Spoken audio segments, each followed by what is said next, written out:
Here I have Renault Captur, and let me show you how to disable the emergency line departure prevention.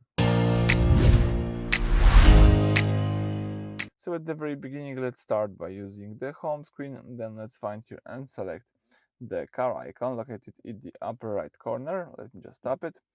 Then from the following view, let's choose here the driving assistance.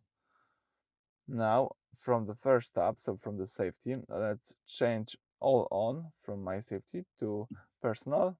And now let's choose configure my safety personal. As you can see here, you can now choose which of the following features you would like to enable or disable.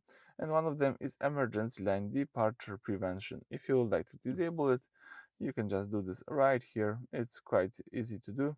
If you would like to put it back, let's use the same switcher, and now you are using the emergency line departure prevention.